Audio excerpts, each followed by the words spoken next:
Hello बच्चा party. Welcome to my channel first step to study.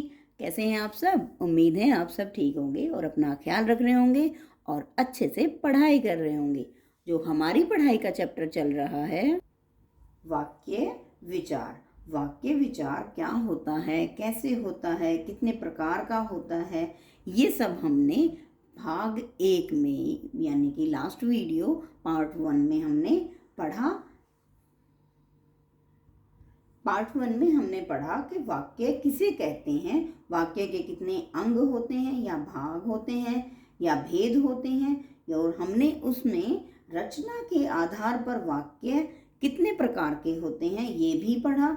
और रचना के आधार पर कितने प्रकार के होते हैं, सरल, संयुक्त और मिश्रित वाक्य 3 प्रकार के होते हैं। और हमारी आज की जो भाग नंबर 2 यानी कि पार्ट 2 है, वो वीडियो है अर्थ के आधार पर वाक्य कितने प्रकार के होते हैं।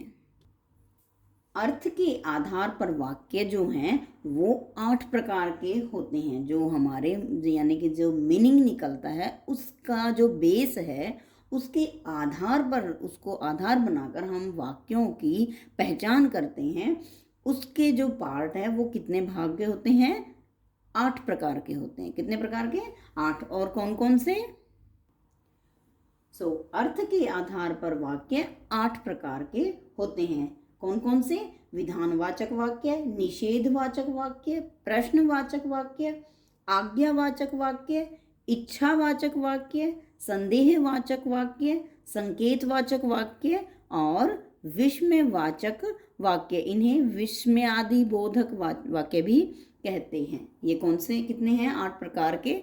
हम अब इन्हें एग्जाम्पल के तहत देखते हैं। जिन वाक्यों में किसी कार्य के करने या होने का बोध हो, यानी कि जिन वाक्यों से, सेंटेंसेस से हमें ये पता लगे कि कोई काम कर रहा है या हो रहा है, उन्हें हम विधानवाचक वाक्य जो हैं वो कहते हैं। जैसे राहुल विद्यालय जा रहा है। अब राहुल विद्यालय जाने वाला काम कर रहा है, क्या? जो वो स्कूल में जो है वो जा रहा है। राधा नाच रही है। अब राधा क्या कर रही है? नाच रही है, मीन्स डांस कर रही है। सो वो एक कार्य है, काम है। सो राधा नाच रही है। ये विधानवाचक वाक्य की पहचान कराते हैं।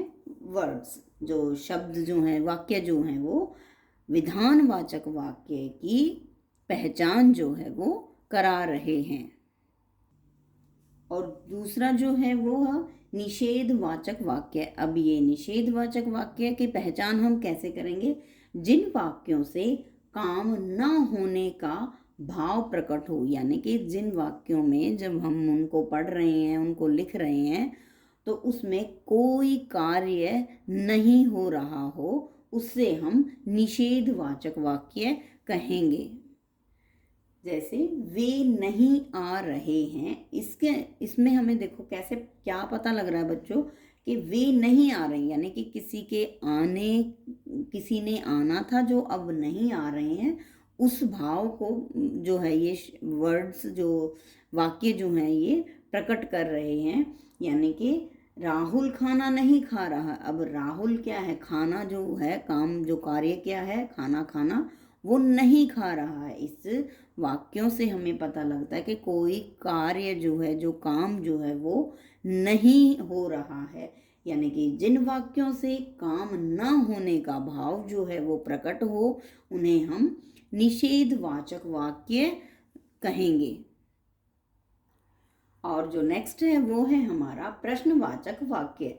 जिन वाक्यों से प्रश्न किए जाने या पूछे जाने का भाव प्रकट हो, यानी कि जिनसे हमें ये पता लगे कि इसमें कोई प्रश्न किया जा रहा है या कोई क्वेश्चन जो है वो किया जा रहा है या पूछा जा रहा है, उस भाव को जो प्रकट करता है उसे हम क्या कहेंगे?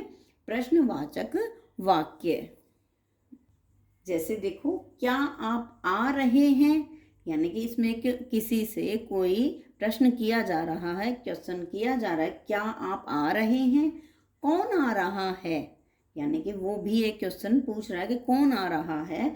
इन दोनों में ये जो निशान है ये प्रश्नवाचक चिन्ह हैं जिनसे हमें पता लगता है कि ये वाक्य जो है वो प्रश्नवाचक वाक्य है।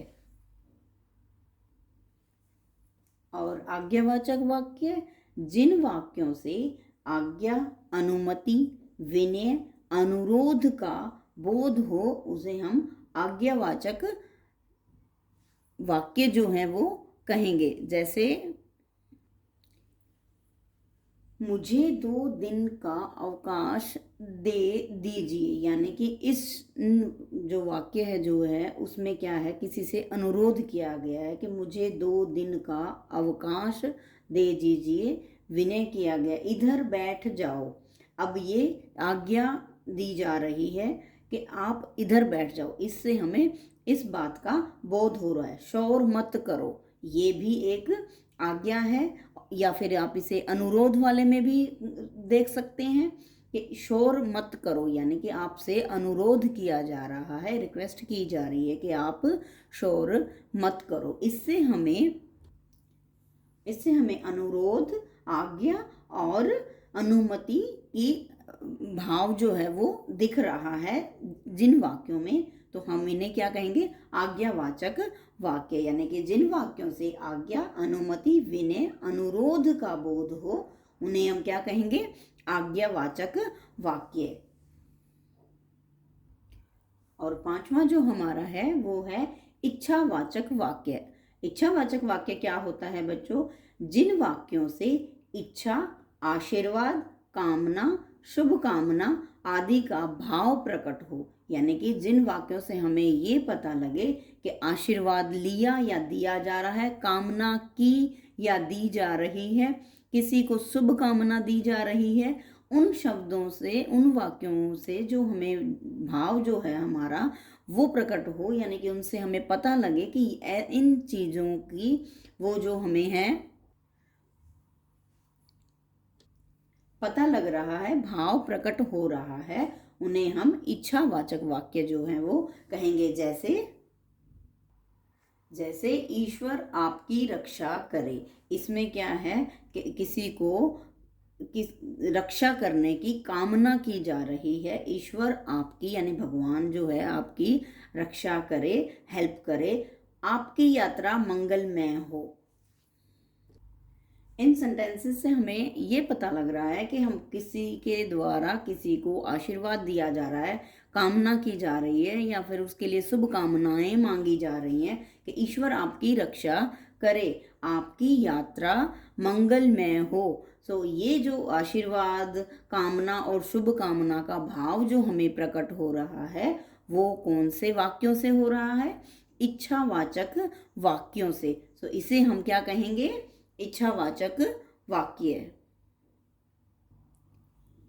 छठा जो हमारा है वो है संदेहवाचक वाक्य। संदेहवाचक वाक्य की पहचान हम कैसे करेंगे, जिन वाक्यों में संदेह या संभावना का बोध हो, यानी कि जिसमें हमें ये पता लगे कि वो संदेह हो रहा है, कोई शक हो रहा है, हम जो है वो कंफर्म नहीं है, वो कोई काम जो होगा या नहीं होगा, उसकी संभावना है भी और नहीं भी, उन्हें हम क्या कहेंगे, संदेहवाचक वाक्य। इनकी पहचान हम कैसे करेंगे। और जो नेक्स्ट हमारा है वो है संदेहवाचक वाक्य, जिन वाक्यों में संदेह या संभावना का बोध हो। कैसे, लगता है आज वर्षा होगी, यानी कि वो कंफर्म नहीं है, उन्हें पक्का नहीं है कि वो संदेह है उनको कि वो बात होगी या नहीं होगी।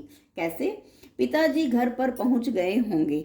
अब यहाँ भी जो वाक्य है वो स्पष्ट नहीं करता है कि वो घर पर पहुँचे या नहीं, तो उन्हें इन बातों का नहीं पता होना, जिसमें संदेह हो वो या संभावना हो, उन्हें हम क्या कहते हैं, संदेहवाचक वाक्य कहते हैं। और जो 7वां है वो है संकेतवाचक वाक्य। अब ये संकेतवाचक वाक्य क्या होते हैं, जिन वाक्यों से किसी संकेत का बोध हो, यानी कि किसी तरफ इशारा करने का भाव जो है वो प्रकट हो। कैसे, जैसे श्याम का घर उधर है, यानी कि इस वाक्य में हमें ये पता लग रहा है कि कोई किसी का घर बताया, यानी श्याम का जो घर है वो बताया जा रहा है और उस तरफ इशारा किया जा रहा है, उसे संकेत किया जा रहा है कि श्याम का घर उधर है। नेक्स्ट जो है, यदि परिश्रम करोगे तो सफल हो जाओगे, यानी कि यहाँ मेहनत पर बल दिया जा रहा है कि यदि तुम लोग परिश्रम करोगे, मेहनत करोगे तो सफल जो है वो हो जाओगे। हमारा जो नेक्स्ट और लास्ट जो है वाक्य विचार वो क्या है, विस्मयवाचक वाक्य। इसको विस्मय आदि बोधक वाक्य भी कहते हैं, जिन वाक्यों में हर्ष, शौक, आश्चर्य, घृणा आदि का भाव हो वो क्या कहलाते हैं, विस्मयवाचक वाक्य।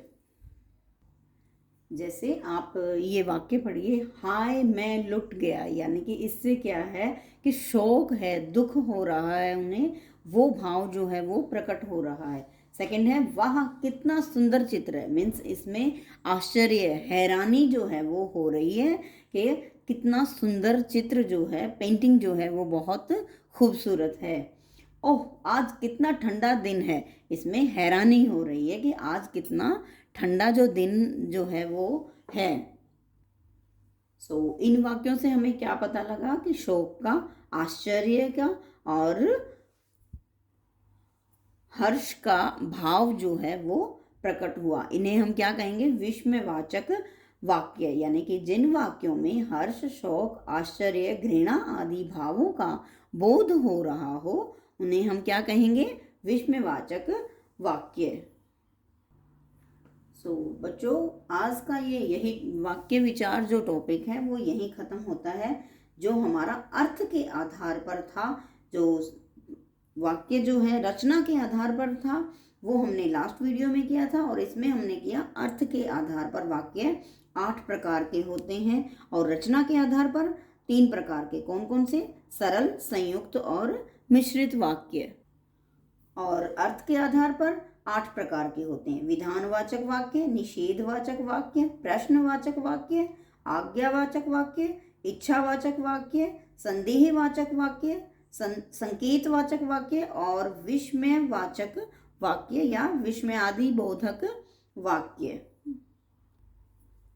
आज की हमारी वीडियो वाक्य विचार पर भाग 2 पार्ट 2 यही समाप्त होती है। मिलते हैं नेक्स्ट वीडियो में, तब तक के लिए बाय बाय।